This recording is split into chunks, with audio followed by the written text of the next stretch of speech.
Para pemirsa yang dirahmati Allah Subhanahu wa taala, ada beberapa faktor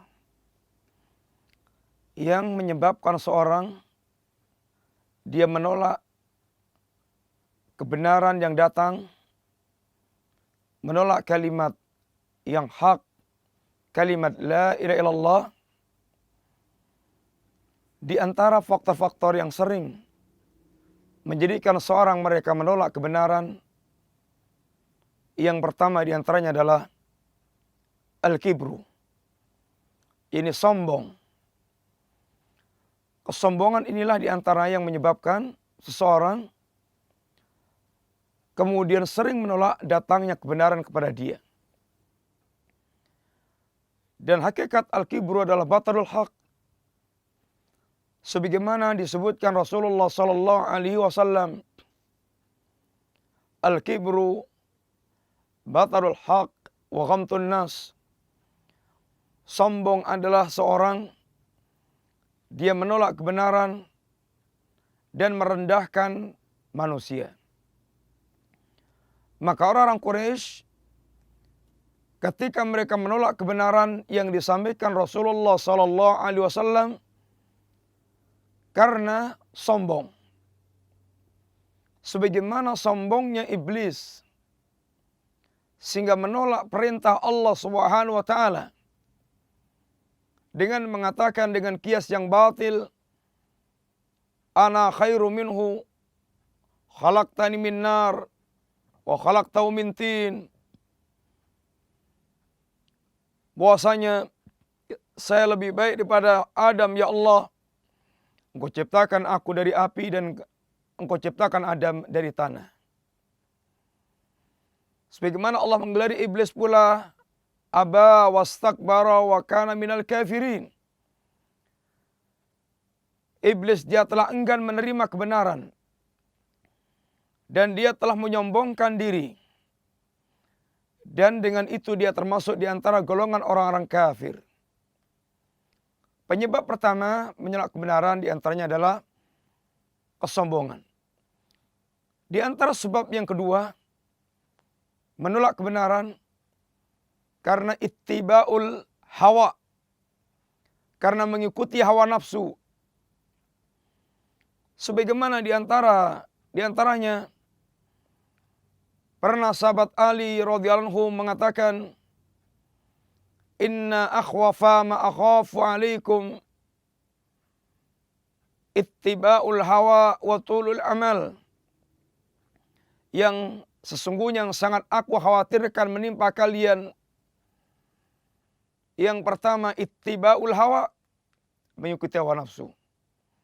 Wa tulul amal, dan panjangnya angan-angan dia tentang dunia. Lalu beliau terangkan, fa amma ittiba'ul hawa, adapun ittiba'ul hawa yasudduna 'anil haq fa yasuddu 'anil haq.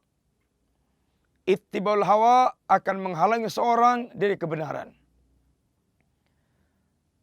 Karena dia lebih mengikuti kepada keinginan nafsu dan bukan tunduk kepada kebenaran wahyu.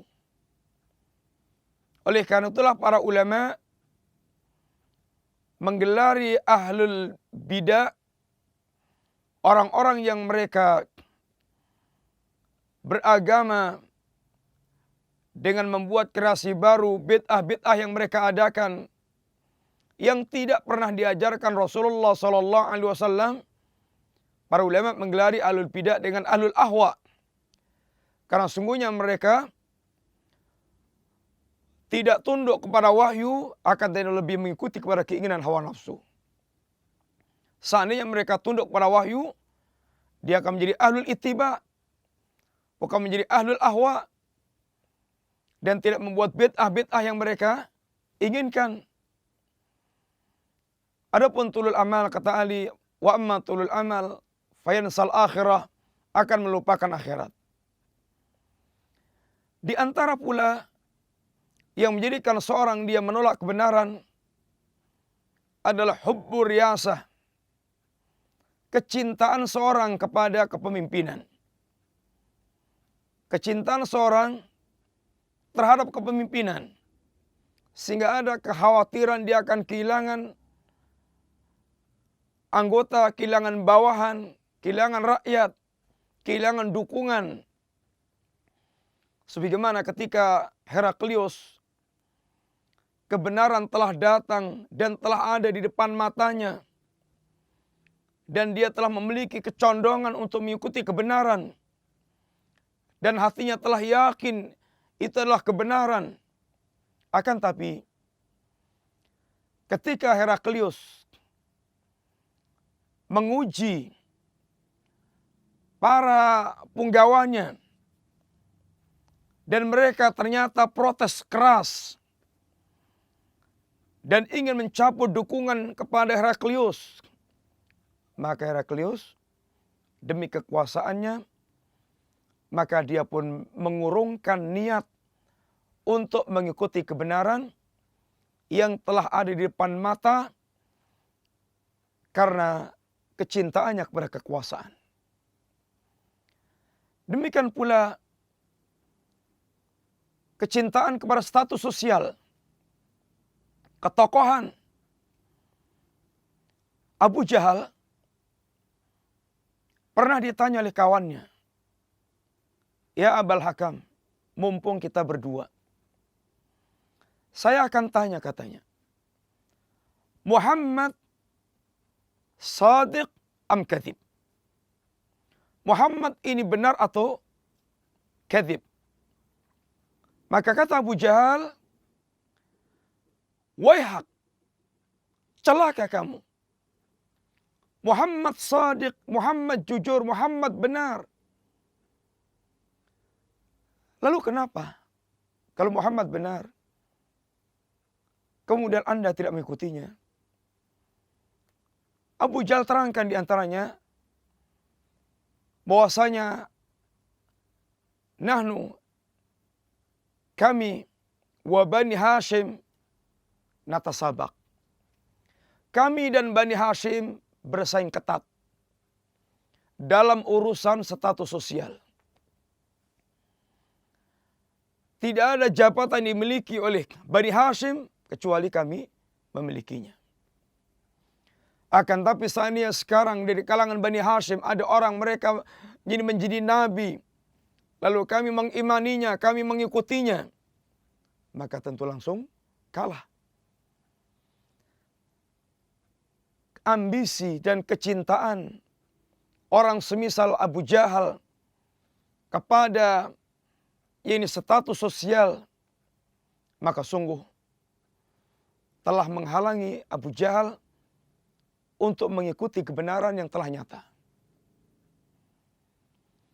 Demikian pula rasa hasad. Hasad sebagaimana Yahudi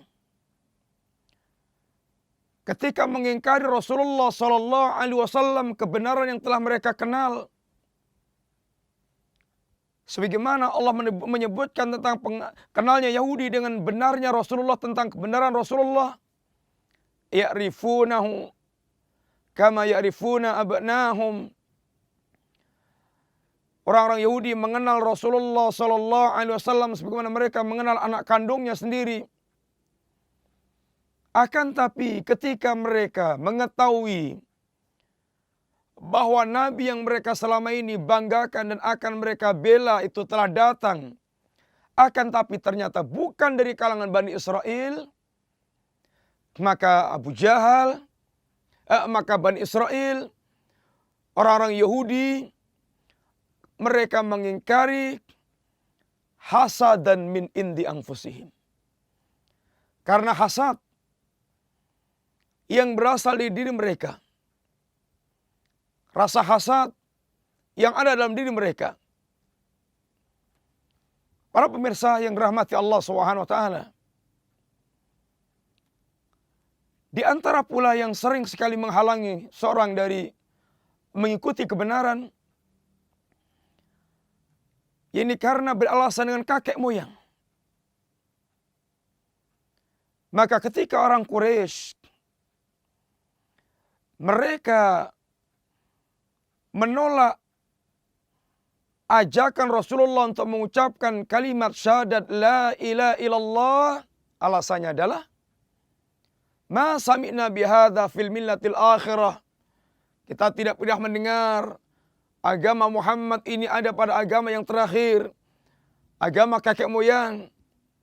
Sebagaimana pula Fir'aun mengatakan, fama balul qurunil ula. Bagaimana agama Musa ini dengan agama kakek moyang? Ini tidak ada. Karena tidak ada dalam agama kakek moyang, maka Fir'aun menolak agama Musa. Sebagaimana pula perkataan umatnya Nuh, bahwasanya mereka tidak pernah mendengar dalam agama kakek moyang terdahulu. Maka Allah Subhanahu wa taala dalam urusan mengikuti kebenaran membantah mereka yang beralasan dengan kakek moyang. Awalau kana aba'uhum la ya'lamuna syai'an wa la yahtadun. Awalau kana aba'uhum la ya'qiluna syai'an wa la yahtadun. Allah di antaranya mengatakan, apakah seandainya kakek moyang mereka sama sekali tidak berilmu, lagi sesat, tidak mendapatkan petunjuk, juga mereka akan mengikutinya? Apakah seandainya, kata Allah dalam ayat yang lainnya, kakek moyang mereka tidak punya akal sama sekali dan lagi sesat, tidak mendapatkan petunjuk, juga akan mengikutinya? Bahkan Allah tegaskan pada mereka mengikuti dengan membabi buta tanpa mengetahui alasan yang sebenarnya. Allah katakan, awalau kana syaitanu yad'uhum ila adzabis sa'ir. Akankah seandainya syaitan mengajak mereka ke neraka sa'ir, mereka juga akan mengikutinya? Kaum muslimin, para pemirsa yang dirahmati Allah Subhanahu wa taala, sungguh ini semuanya merupakan penghalang-penghalang seorang dia mengikuti kebenaran, sehingga dia menolak datangnya kebenaran yang datang kepadanya. Dan secara umum adalah hubbu dunya, kecintaan seorang kepada dunia, telah menjadikan penghalang besar dan bahkan dia membuang kebenaran. Sebagaimana ketika Allah katakan tentang seorang yang telah Allah berikan kefahaman agama, lalu dia mengikuti syahwat dunianya, agama dia lepas karena mengikuti syahwat dunia. Watlu alaihim naba alladhi atainahu ayatina fansalakha minha fa'atba'ahu syaitanu fakana minal ghawin walau syi'na larafanahu biha walakinnahu akhlada ilal ardi wattaba hawa.